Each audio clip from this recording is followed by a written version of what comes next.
damos la bienvenida a todos los hermanos, a los que nos visitan. De verdad nos sentimos muy contentos que podamos todos alabar al Señor. Y qué bueno ver caras nuevas, qué bueno saber que nuestras oraciones están siendo escuchadas. Y qué bueno que ya no está quedando corto la iglesia, pastor. Ya tenemos que esperar allá. Amén, gloria a Dios, qué bendición. Amén, gloria a Dios. Bueno, para entrar un poco en materia, quiero invitarlos entonces a que empecemos a utilizar algo que hoy va a ser protagonista, que es la palabra del Señor. ¿Amén? Entonces, para ellos vamos a estar atentos porque van a ver muchas citas bíblicas. Y bueno, así vayan apuntando y vayan contrastando lo que vamos a hablar en la mañana de hoy. El título de lo que Dios ha puesto en mi corazón que hablemos en el día de hoy, le he puesto como título Preparados para la batalla. Esto viene con una continuación. ¿Cuál es la continuación? Lo que el pastor venía hablando de el libro de, a ver si se acuerdan, Efesios. Muy bien, han prestado atención. El pastor venía hablando del libro de Efesios, que es la continuación de una serie de estudios relacionados a cómo en el libro de Efesios podemos ir trabajando desde el punto de vista espiritual, desde el punto de vista de nuestras vidas. Amén. En particular vamos a hablar hoy sobre el capítulo 6 de Efesios. Esperamos que el Señor nos hable por medio de su palabra. Amén. No sin antes hacer mención del trabajo que está haciendo mi hermano del audio. Tiene disponible en la página de YouTube, en la iglesia Camino de Paz, todas las prédicas que se ven aquí o que se hacen aquí en la iglesia. Si usted se ha perdido de una, si usted considera, aquella era importante y no fui, bueno, todas son importantes, pero aquel me gustó mucho y no la pude ver, bueno, en la página de la iglesia puede disfrutar en su comodidad, en su casa, de cada una de esas prédicas que están ahí. Son muy edificantes, nos instruyen mucho en lo que podemos hacer en nuestra vida cotidiana. Así que David, te voy a cobrar luego por la publicidad. No, bueno, todo sea para la gloria de Dios. Amén. Entonces, continuando con lo que está ahí en lo que venía hablando el pastor, vamos a hacer un pequeño resumen para entrar en contexto. Entonces, le voy a pedir al hermano que... Entonces, hablando un poco, o resumiendo un poco lo que venía diciendo el pastor, él había mencionado sobre el libro de Efesios, que muchas veces hablamos de lo que son las batallas o son las guerras, y hoy en día se escucha mucho de boca en boca, ¿no? Por lo que está pasando en Israel, por lo que está pasando en Ucrania, y quizás lo vemos desde el punto de vista material, e incluso han sacado libros, no sé si han escuchado uno que se llama El arte de la guerra.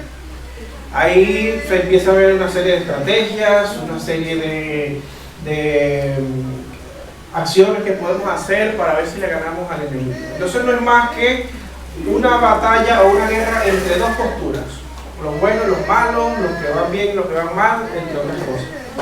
En fin, lo que se desarrolla en una guerra, o todo lo que se implementa en una guerra, también lo podemos llevar al ámbito espiritual o al ámbito de nuestra comunión con Dios, aquello que no podemos ver.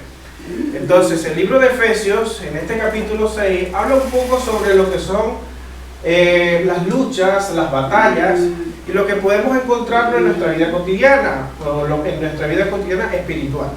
Es por eso que hace mención en particular de que el cristiano tiene que ser como un soldado.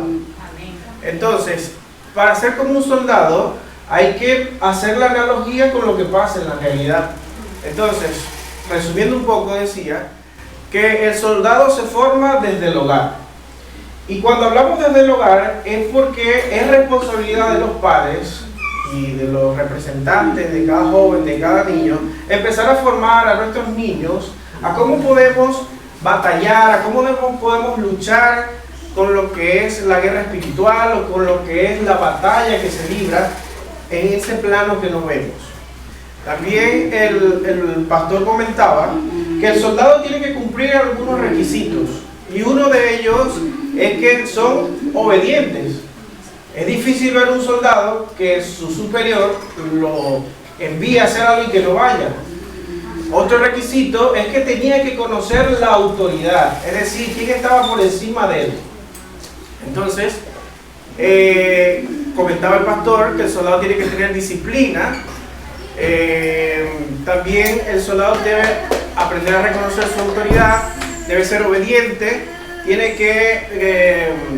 ¿por qué? Porque esto en los días o en los tiempos de hoy tenemos una batalla constante. Ya un poco más adelante vamos a ver de qué se refiere esa batalla, pero nuestros niños, nuestros jóvenes están en una batalla constante en saber identificar quién es el malo, contra quién me voy a proteger. Entonces, si los padres no sabemos identificarlo, si los padres no nos instruimos en cómo podemos identificar esto, cuánto más nuestros hijos que apenas van empezando o que de alguna manera conocen menos de la palabra del Señor. Entonces, por eso que en esta mañana vamos a hacer un poco de énfasis en qué es aquello que debo aprender, qué es aquello que debo aplicar, qué es aquello que debo conocer, que Dios quiere que aprenda o que me enseña para poder hablarle a mi hijo, a mi joven, a estos muchachos que van naciendo, a los críos, como dicen acá, cómo instruirlos. Para eso les comento un poco.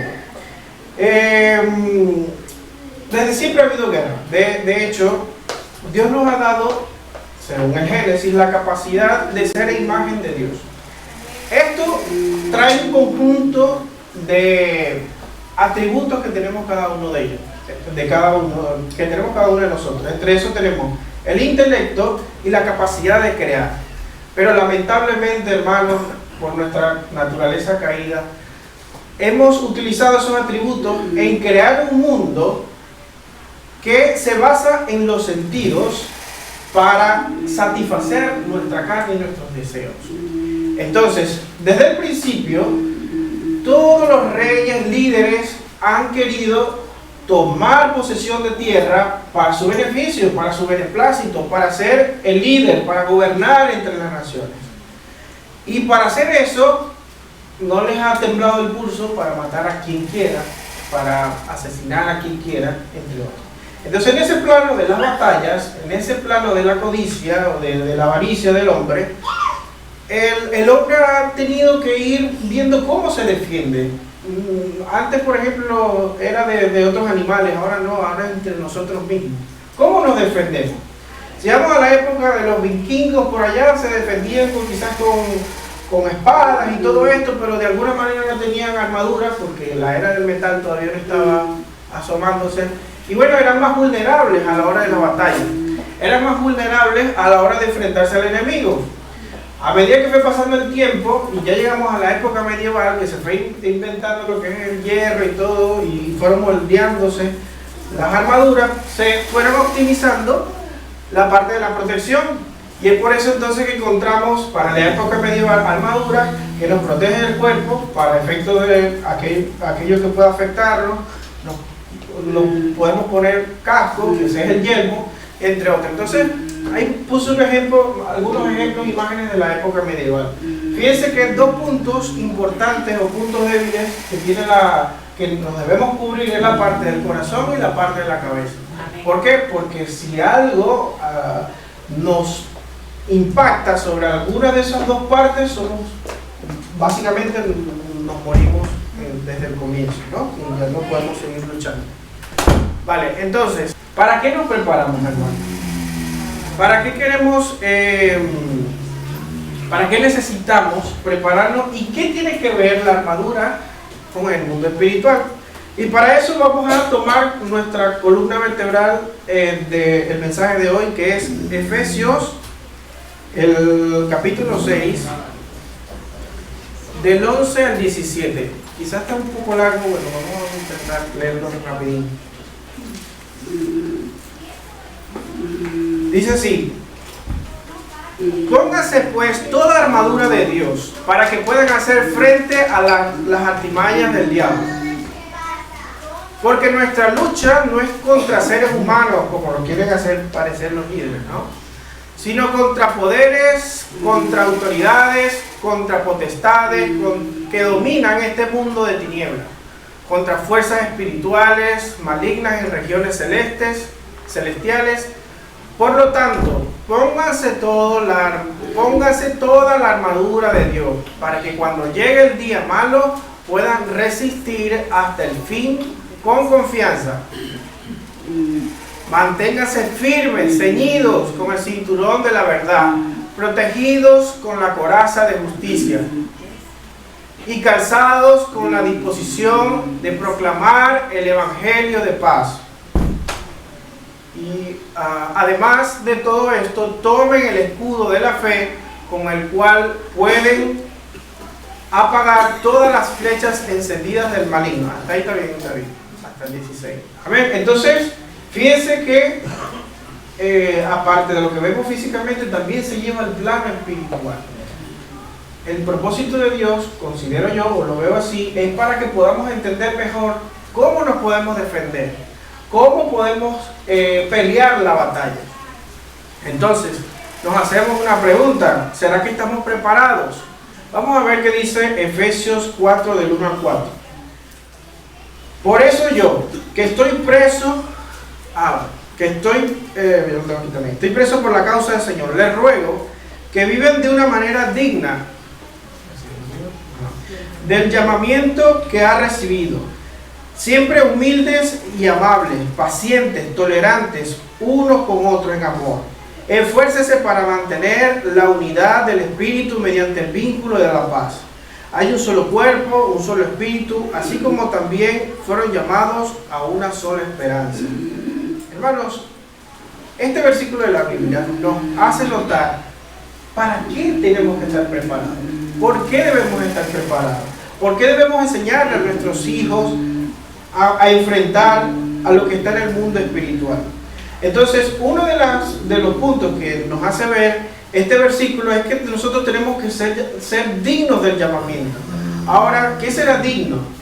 Dignos se refiere a ser merecedor del llamamiento. Y como todos saben, nuestro llamamiento ha sido uno de esparcir, llevar la palabra del Señor a cada nación. Pero para hacer eso, usted tiene que tener en su corazón amor por el prójimo. Usted tiene que tener en su corazón a Cristo para poder llevar el evangelio.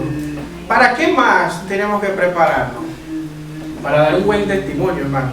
Quizás estos puntos que le estoy dando ahora son la meta, o sea, hacia dónde queremos apuntar, hacia dónde queremos ir. Entonces, para mantenernos en santidad y obediencia, una de las cosas que más nos cuesta es poder tener control y dominio sobre aquello que nos perjudica, aquello que va en contra de la voluntad de Dios. Y es por eso que se aprovecha el enemigo para poder entrar. Ahora vemos un poco de qué se trata esto del enemigo. Para que el Espíritu Santo se muestre en nosotros. Una vez que nosotros tenemos la armadura de Dios, el Espíritu Santo se va a mostrar en nosotros. Ahora ustedes se preguntarán cómo y de qué manera nos damos cuenta. La Biblia nos dice en Gálatas 5, del 22 al 23, en cambio, el fruto del Espíritu es amor, alegría, paz, paciencia, amabilidad, bondad, fidelidad. El 23 dice, humildad, dominio propio, y no hay ley que condene estas cosas. Amén. Entonces, una vez que estemos preparados, una de las muestras de que lo estamos haciendo bien es que encontremos estos frutos del Espíritu. Que encontremos en nosotros que va a haber una paz, que va a haber un gozo, que va a haber esas ganas de poder llevar el evangelio y de poder decir, vamos hermano, ¿para dónde es que hay que ir a evangelizar? Vamos hermano, ¿a dónde es que hay que ir a ayunar? Vamos hermano, ¿a dónde hay que congregarse? Entonces eso van a empezar a ser las primeras muestras de que el Espíritu de Dios y de que estamos preparados para librar una buena batalla. Amén. Mansedumbre, templanza. Entonces, una vez más, ¿Qué otra cosa nos prepara? Otra de las cosas que nos prepara es que, o nos identifica, es que somos famosos en el mundo que no vemos, en el mundo espiritual. Y ustedes dicen, ¿cómo vamos a ser famosos en el mundo espiritual? Mira esto que pasó en Hechos 19:15. Dice, pero respondió el espíritu malo y dijo, a Jesús conozco. ¿Y quién es Pablo? Pero vosotros, ¿quién sois? Ahora bien, en el mundo espiritual también se identifican, hermanos, a cada uno de nosotros. Aquellos que estén preparados para la guerra, le va a salir un cartel, un mensaje a los espíritus. Epa, con ese no te metas. Epa, este no está preparado. Epa, este se llama Blanca, este se llama Catalina, este se llama. Pero aquellos que no lo conocen, ¿y quién es el tuyo? Entonces nos hace famosos en el mundo espiritual estar preparados, porque dice, epa, con este no te metas, porque este de alguna manera nos va a reprender. Entonces vamos a estar preparados para ser famosos también. Y otra de las cosas es como padres, hermano. ¿Para qué nos preparamos? Como padres para enseñarles a los hijos, como padres para reconocer estas metas, para como padres decirles, mira, estos van a ser los frutos que tienes que dar, y para poder identificar que vamos en un buen camino. Amén. Entonces dice, ¿contra quién es la guerra? Hermanos, tenemos una guerra que no va a ser fácil, que no es fácil, porque tenemos dos enemigos que nos empujan cada día a apartarnos más de las cosas de Dios. Y esos dos enemigos, número uno, son los principados, las potestades, en otras palabras, los demonios, el diablo, como lo quieran llamar. Y la otra parte, la otra contraparte de esta guerra es nuestra carne, nuestros deseos, esos deseos que salen por nuestra naturaleza caída. Pero vamos a ver si esto es verdad. Vamos a ver qué dice Efesios 6:12, que lo acabamos de leer. Dice así, porque no tenemos lucha contra sangre ni carne. Y ojo con esto, muchas veces se interpreta mal este versículo. Cuando se habla de contra sangre y carne, nos referimos a uno igual a nosotros, es decir, a otro ser humano. No estamos peleando, no tenemos que estar peleando ni con la esposa, ni con nuestros hijos, ni con nuestros compañeros de trabajo, ni contra nuestro compañerito de la escuela. No. Tenemos que luchar contra la influencia que tiene esta persona o aquello que está influenciando a aquella persona. Fíjense lo que pasó en el huerto del Edén. ¿Quién tenía la culpa ahí? ¿La serpiente o quien estaba influenciando a la serpiente?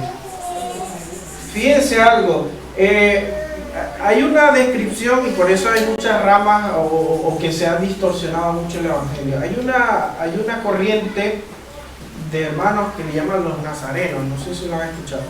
Estos nazarenos, hay una parte del versículo que describe un poco quién era Lucifer, pero lo hace a través del rey Darío. ¿Saben quién es el rey Darío, no? Entonces esta corriente dice que ahí no se hablaba de Darío, que ahí no se hablaba de Lucifer, que ahí se hablaba de Darío. Entonces es por esto, porque no logran ver lo que está detrás de la persona. Y es uno de los aspectos que hoy queremos resaltar, ¿no? Ok, la otra es la carne. Santiago 1, del 14 al 15, dice lo siguiente: todo lo contrario, cada uno es tentado con sus propios malos deseos, lo arrastran, lo seducen. Luego, cuando el deseo ha concebido, engendra el pecado, y el pecado, una vez ha sido consumado, da a luz la muerte. Y fíjense que aquí no se trata de una muerte física, se trata de una muerte espiritual. ¿Ok? Tengan cuidado con eso. Entonces, tenemos dos enemigos, hermano. Tenemos dos enemigos que hay que luchar, tenemos dos enemigos que hay que reconocer. Y no es por minimizar estos enemigos, pero fíjense luego qué tan fuertes van a ser las armaduras, que nos da a entender un poco la capacidad del enemigo. Entonces, presten atención a ese aspecto. Vale, entonces,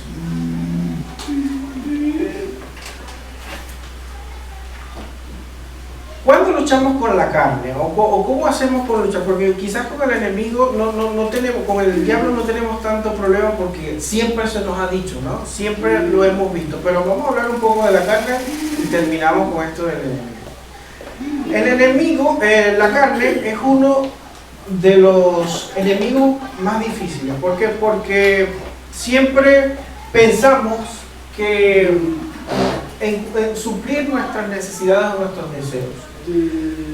Como bien les comentaba al principio, desde el Génesis siempre se ha venido enfatizando el hecho de qué me beneficia a mí, qué me suple a mí, qué es lo que más me sacia. Entonces, en nuestro tiempo es muy fácil encontrar aquello que nos sacia, ¿no? Si tenemos problemas ya identificados con deseos sexuales o todo lo que tenga que ver con eso, ya podemos ir y tenemos, como dicen en las redes sociales, un playlist de cosas que podemos hacer. Desde estos que son orgías, cosas que se dicen por las redes sociales y todo este tipo de cosas. Si tenemos problemas con la lengua o que somos fáciles de decir cosas, bueno, ya tenemos un mundo de redes sociales para criticar. Entonces, si tenemos problemas, o sea, a lo que quiero caer es que es muy fácil poder caer en el enemigo de la carne. ¿Por qué? Porque hoy en día se ha optimizado tanto esto que ya ni percibimos qué es bueno y qué es malo, o qué nos perjudica o qué no. Entonces, ahora hablemos un poco de qué podemos hacer para enseñar a nuestros jóvenes, que es la continuación. Tenemos que empezar a identificar qué podemos hacer o qué armas debemos tomar para poder ayudar a nuestros jóvenes. Entonces, nuestra lucha no será fácil. ¿Por qué no será fácil? Porque tenemos muchos puntos débiles. Porque tenemos muchas vulnerabilidades. Porque tenemos dos enemigos que no son fáciles de enfrentar, y más aún cuando no lo vemos. No es igual que usted vaya a enfrentarse en una guerra contra alguien que pueda dispararle una flecha para trasladarnos a aquellos tiempos, contra alguien que usted no ve. Incluso si pasamos por la calle, estamos en la casa, donde sea, y nos ponemos unas gafas de estas que nos permiten ver el mundo espiritual, usted va a empezar a ver cada una de esas entidades pensando en cómo lo va a afectar, pensando a ver qué va a hacer para atormentarlo, entre muchas otras cosas. Entonces no es fácil lo que nos enfrentamos, no es fácil contra qué vamos a pelear. Entonces, nuestra debilidad se encuentra en la comunión con Dios, se encuentra en la familia, en una de las instituciones más importantes que tenemos en nuestra vida, y muchas veces en algunos que les duele más, que es la fuente de ingreso. Hay otros que no, porque son un poco más dados, ¿no? Pero también nos afecta. Ahora bien, vamos a desglosar un poco esto. En nuestra comunión con Dios, ¿cómo nos afecta nuestra comunión con Dios? Usted no ha visto que de repente usted va a orar y empieza a orar y le vienen 1000 cosas en la mente antes de empezar a concentrarse a orar. Usted no ha visto que de repente quiere ver, no sé, una noticia en las páginas web y está leyendo la noticia y de repente le llega una publicidad de una chica en bikini. Usted no ha visto que de repente usted está en un grupo, no sé yo, leyendo algo y de repente, mira, y tú no sabes qué fue lo que trajo fulanita para allá, empieza la murmuración. Entonces, ese tipo de cosas van sumando y que de alguna manera nos aparta de los principios o de lo que Dios quiere para nosotros. Otra de las cosas es la familia. La familia como institución es uno de los puntos más vulnerables que tenemos, por muchas razones. Una de las razones es porque a pesar de que es nuestro núcleo familiar, nosotros no controlamos al hijo, no controlamos a la esposa, no controlamos, y por más que nosotros estemos bien con Dios, muchos de estos miembros de la familia no podemos controlar. Y cuando pasa eso, entonces vienen que las contiendas, los enfrentamientos entre la familia, y adivinen quién está detrás de todo eso. El enemigo, hermano. el enemigo. Entonces, él quiere que nosotros de alguna manera nos dobleguemos, de que de alguna manera nos alejemos de lo que Dios tiene para nosotros, que son cosas buenas. Amén. Otro de los puntos, muchas veces la fuente de ingreso. Uy, ahora sí me tocó la que me tocó. ¿Por qué? Porque muchas veces nuestra fuente de ingreso es lo que nos permite poder alimentarnos y todo esto, que ciertamente, pero también aquellos que tienen en abundancia puede ser de condenación. ¿Por qué? Bueno, un viajecito al año no hace daño. Un cochecito nuevo, eso es un lujo, o sea, son tantas cosas que nos puede perjudicar, pero viene el enemigo y dice, pero bueno, no está de más que te des un gustico. Vienen las deudas, hermano, y vienen las complicaciones, y viene la esposa que le dice, pero ¿por qué te endeudaste? Y viene, entonces, esa es otra cosa, ese es otro blanco que el enemigo nos tiene para afectar nuestra vida, hermano. Entonces tenemos que, de alguna manera, cerrar o aprender a cómo combatir esto. Vamos a ver qué dice Proverbios 4:14. Dice, no siga la senda de los perversos, ni vaya por el camino de los malvados. Evita ese camino, no pases por él, aléjate de allí y sigue de largo. Los malvados no duermen ni hacen, los malvados no duermen, sino hacen lo malo. Pierden el sueño si no hacen a alguien que caiga. Su pan es la maldad, su vino la violencia. Wow, qué tremendo, ¿no? Qué tremendo cómo nos habla el Señor y nos dice, epa, lamentablemente tenemos a alguien que quiere destruirte.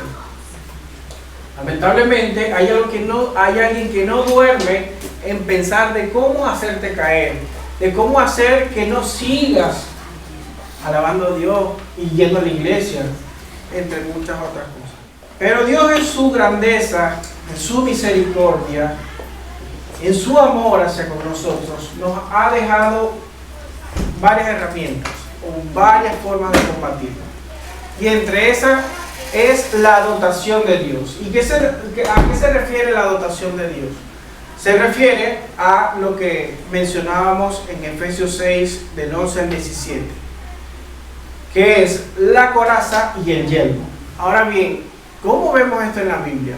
Vamos a ver. En Efesios 6:14 dice, Estad pues firmes, ceñidos vuestros lomos con la verdad, vestido con toda coraza de justicia. Amén.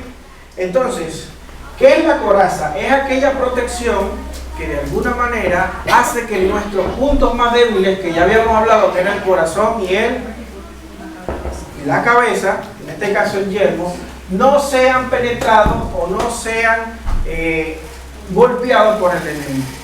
Entonces, ¿qué es la coraza desde el punto de vista espiritual? La coraza es la protección o aquel envolvimiento, o aquel envoltorio, aquella protección que se ve reflejada en la justicia, la fe y el amor. Ahora, ¿cómo se come eso? ¿Cómo se traduce eso? ¿Qué quiere decir justicia, fe y amor? Hermanos, Dios nos ha dejado, según su justicia, Él dice, bueno, si quieres seguir mis pasos, si quieres seguir, estar en lo que yo quiero para ti, bueno, aquí tienes, esta sería el requisito, que son los mandamientos, las ordenanzas que Dios nos ha dado a cada uno de nosotros. Entonces Dios dice, bueno, si tú haces lo que está aquí, vas a empezar a estar dotado de esta coraza. La fe, hermano, la fe es aquella que depositamos cada vez que estamos enfrentados a diferentes situaciones. Entre esos, una que siempre sale a relucir, y es porque nos afecta de verdad, cuando un familiar está muy enfermo, cuando tiene una enfermedad terminal, cuando muchas veces lo desahucian o ya, bueno, entonces ahora vamos a aferrarnos. Pero ¿por qué tiene que ser ahí? ¿Por qué tiene que ser en ese momento? Entonces, hay que revestirnos con esa coraza por todo el tiempo que nosotros podamos, desde que nos levantamos en la mañana, desde que estamos con nuestra familia, todo. Entonces, justicia, fe y por último, amor. Y este amor tiene que ser al Padre. Este amor tiene que ser ferviente, que no mengue. Amén. Entonces, cuando tengamos la justicia, la fe y el amor, vamos a estar vestidos con esa coraza, con aquello que nos puede afectar el corazón. Y por último, de esta parte sería el yelmo. Ahora, el yelmo, ¿qué será el yelmo? El yelmo es ese casco que tiene las armaduras que no permiten que los objetos puedan ir directamente a nuestra cabeza o que nos pueda afectar nuestro cráneo. Ahora bien, ¿qué simboliza el yelmo desde el punto de vista bíblico? Simboliza la salvación. Esa fe que yo voy a depositar tiene que estar apuntado a que Dios es mi Salvador, que con Él voy a estar, que debo estar preparado para poder estar con Él en el reino de los cielos. Amén. Y fíjense que esto es algo que se viene enseñando desde el Antiguo Testamento. Dice así Isaías 59:17. Fíjense que esto es Antiguo Testamento. Se pondrá la justicia como coraza y se cubrirá la cabeza con el casco de la salvación. Se vestirá con ropas de venganza y se envolverá en el manto de su celo. Amén. ¿Y qué dice Primera de Tesalonicenses 5:8? Vamos a leer. Dice: nosotros que somos del día, por el contrario, estén siempre nuestro sano juicio, protegidos con la coraza de la fe y del amor y con el casco de la esperanza y de salvación. Entre ambos libros no hay menos de 500 años, 600 años, entre Isaías y... Entonces fíjense que ya se venía viendo desde el principio que este casco, que esto que nos va a cubrir nuestra cabeza, estaba simbolizada por la salvación. Entonces, vamos a empezar a mirar el reino de los cielos. Vamos a empezar a invitar a otros a que miren el reino de los cielos. ¿Por qué? Para que se pongan el casco de la salvación. Amén. Pasamos con los otros implementos. La espada. ¿Qué será la espada?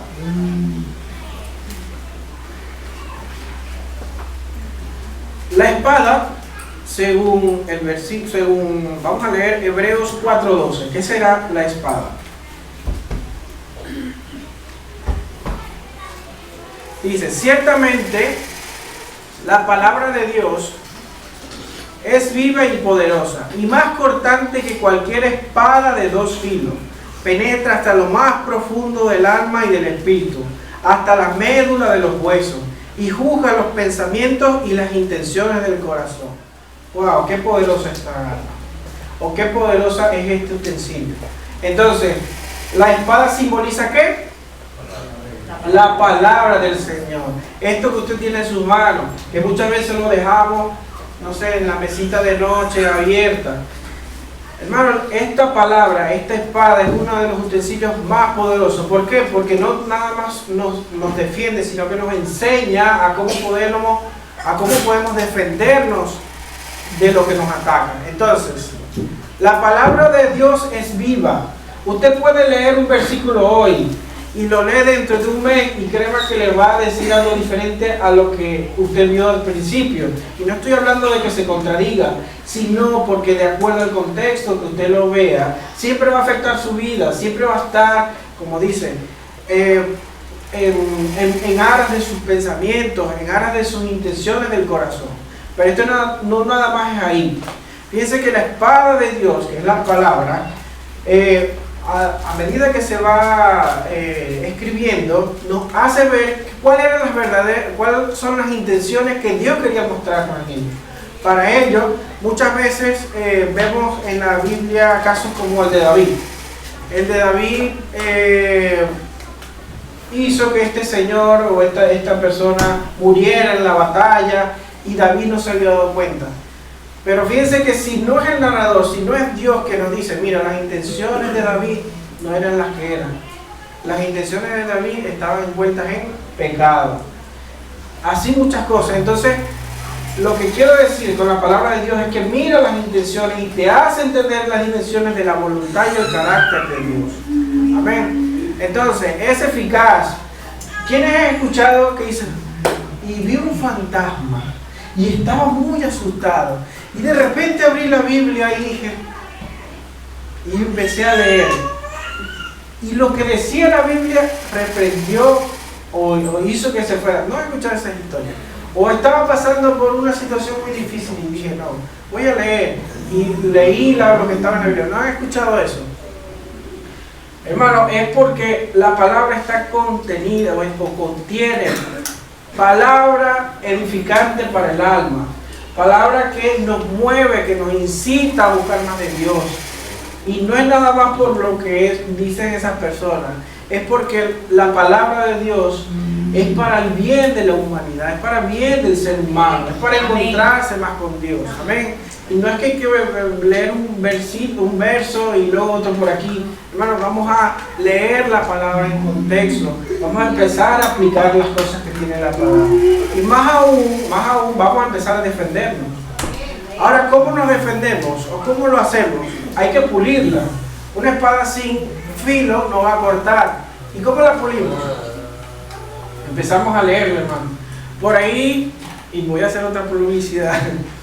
En la iglesia tenemos una estructura de lectura que es muy buena porque le permite tener de alguna manera un orden a la hora de leer la palabra de Dios. Si usted quiere obtenerla, si le interesa porque quiere ver según los tiempos, la analogía de cómo leerla, comuníquese con Ada y ella le va a dar información. Amén. Amén. Entonces, vamos a leerla, vamos a utilizarla, vamos a afilarla, hermano. Amén. Porque como dice, es muy cortante y al enemigo créeme que le va a llegar hasta dónde, hasta el tuétano, hasta la médula. Amén. El escudo, el utensilio más poderoso. Amén. ¿Qué dice el escudo? Vamos a leer, esto lo leo yo porque son 3 cosas. Vamos a leer unos salmos. Salmos 18:2. Quien quiere buscarlo lo apunta por ahí. Dice: Jehová es mi roca y castillo mío, mi libertador, Dios mío, fortaleza mía, en él confiaré, mi escudo y la fuerza de mi salvación, mi alto refugio. Ajá, ya les voy dando pistas, ¿qué será el escudo? Salmo 28:7. Jehová es mi fortaleza y mi escudo, en él confió mi corazón y fui ayudado, por lo que se gozó mi corazón y con mi cántico le alabaré. ¿Qué será? ¿Qué será? Salmo 33:20. Nuestra alma espera en Jehová, nuestra ayuda y nuestro escudo es Él. ¿Quién será entonces nuestro escudo? Jehová de los ejércitos, hermano. Jesucristo. Amén. Es el escudo que nada lo va a derribar. Así por los jovencitos, es el guante que acabó con Thanos, que tiene todas las gemas, el más fuerte. Es este que no tiene con qué compararse, porque no se va ni a romper, ni a caer con nada. Entonces, nuestro escudo es Jehová. La mejor defensa que tenemos, nos quita el miedo. Fíjense algo, cada vez que estemos o que estamos atacados y que nos podemos reconocer, mi hija es una de que pasa por muchos sueños, son pesadillas. Y una de las cosas que le hemos enseñado es que aprovechar este escudo. ¿Y cuál es este escudo? El escudo de Jehová.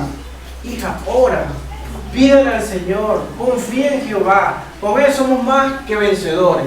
Y es ahí donde usted tiene que empezar como padre a dotar a sus hijos de cómo defenderse, a empezar a confiar en Jehová, más que ponte una tirita para que te vaya bien, o bebe esta agüita para que duermas mejor, tómate esta pastilla para que puedas descansar. Aprendamos a confiar en Jehová, aprendamos a confiar en Él, a depender de Él. Es nuestro escudo, hermano. Fíjense en los 3 salmos como lo describen.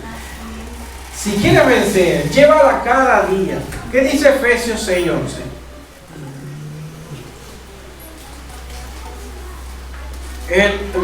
Fíjense que he vuelto varias veces al mismo versículo que les comentaba, que es la columna vertebral. Dice, vestidos con toda armadura, para que podáis estar firmes contra las acechanzas del diablo, hermano. Entonces, tenemos que empezar a utilizar cada uno de estas herramientas. Y el requisito para usarlas son dos, uno: confianza y fe. Amén. Si usted no tiene confianza y fe en el Creador, no se la va a poder poner.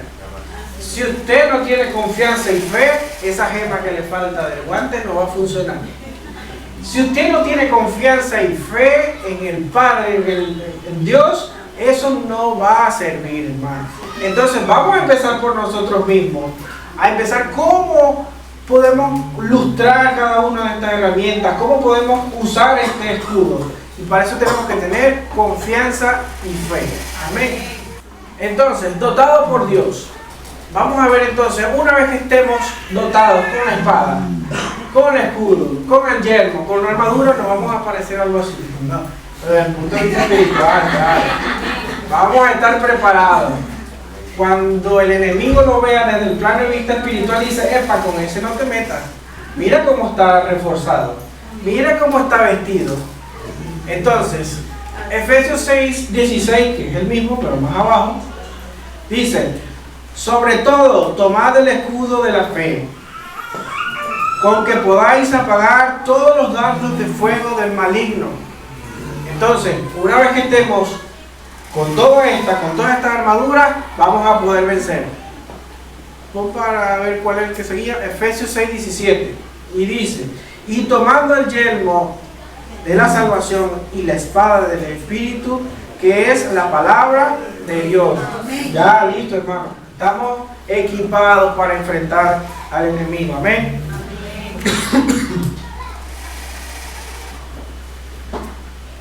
Entonces, vamos a usarla. Pero resulta que muchas veces dejamos grietas. Tenemos que tener cuidado con dejar grietas. ¿A qué se nos refiere con grietas? Resulta que venimos de una batalla y una flecha que casi me da en mi cerebro, pero resulta que pegó en el yelmo y me dejó una grieta.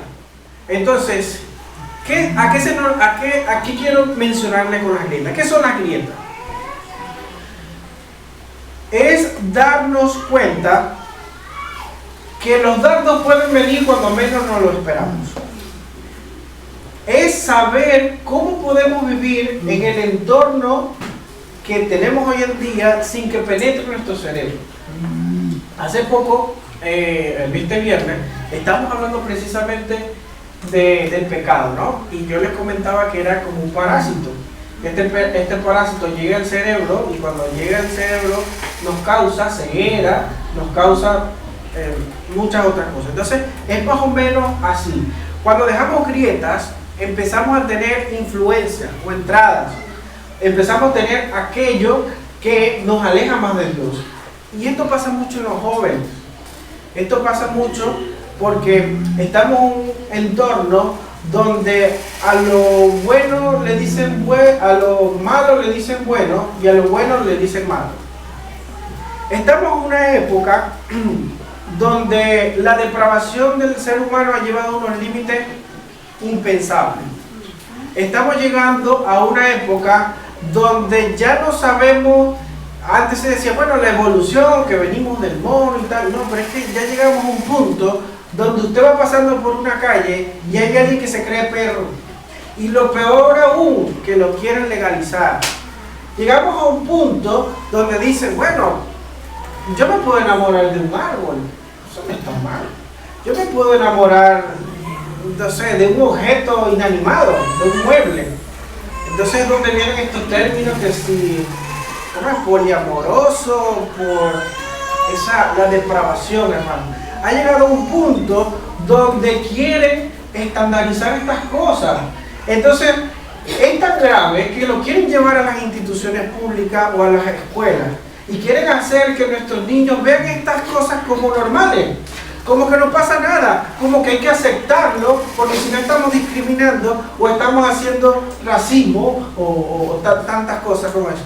Entonces hay que empezar a tapar estas grietas para decirle, epa, stop, esto no va con los valores que tenemos en casa, esto no va con los valores que Dios quiere que llevemos a la comunidad o al mundo, esto no va con mis principios con respecto a Dios. Entonces hay que empezar a identificarlos, hermanos, hay que empezar a enseñarle a nuestros hijos cómo debemos actuar ante esto y a identificarlo sobre todo. Entonces, quedamos conformes, estamos preparados, sabemos identificar, sabemos entender qué es lo que Dios quiere para nosotros. Fíjense que esta imagen la quise poner como analogía, porque ya estamos preparados, firmes, nos viene un camino, pero miren todo lo que hay alrededor, miren todo lo que tenemos que enfrentarnos. ¿Será que entonces ya estamos preparados? Entonces, hermanos, busquemos más de Dios. Vamos a empezar a dotarnos bien de cada una de estas armaduras. Empecemos a reflejar el carácter de Cristo. Amén. Empezamos a buscar más de rodillas. Empezamos a ir, bueno, hay un ayuno, vamos. Hay una actividad, vamos. Hay que evangelizar, vamos. Hay que orar, hay que orar. Eso se lo tiene que hacer usted también en su casa. Hay un predicador que decía, yo no puedo estar 10 minutos constantes sin orar, pero no puedo pasar 10 minutos sin hacerlo. Vamos a empezar a orar estando usted en su coche, en la cola para pagar algo. Vamos a empezar a clamar por nuestros hijos. Amén. Vamos a empezar a expresar el amor hacia el prójimo. Amén. Revistámonos, hermanos, de esta armadura para que seamos sabios en tomar las decisiones correctas, para saber que muchas veces lo que nosotros creemos que está bien para Dios dice, epa, este no es el tiempo. Empecemos a entender cuál es el tiempo de Dios. El Señor nos promete vencer, hermano, y eso lo encontramos en la palabra, gracias a su misericordia. Ya basta de que nuestras carnes nos controlen. Ya basta de que digamos, bueno, uno no hace daño. Una mentira blanca. Voy a robar, pero esto lo hago por mis hijos. Ya basta, hermano, de que nos dejemos dominar por la carne. Aprendamos a identificar esto y empecemos a someter la carne. En Cristo somos más que vencedores. Un verdadero soldado siempre va a estar preparado. Un verdadero soldado siempre va a estar obediente a las cosas de Dios y siempre va a reconocer la autoridad. Todos tenemos que vivir entonces preparados y armados con la armadura de Dios. Y por último, les dejo este mensaje que dice la Biblia en Salmos 27 del 1 al 3. Jehová es mi luz y mi salvación, ¿de quién temeré? Amén. Jehová es mi fortaleza de mi vida, ¿de quién he de atemorizarme? Amén. Cuando se juntaron contra mí los malignos, mis angustadores y mis enemigos, para comer mi carne, ellos tropezaron y cayeron, y aunque un ejército acampe contra mí, no temerá mi corazón, ni aunque contra mí se levante en guerra, yo estaré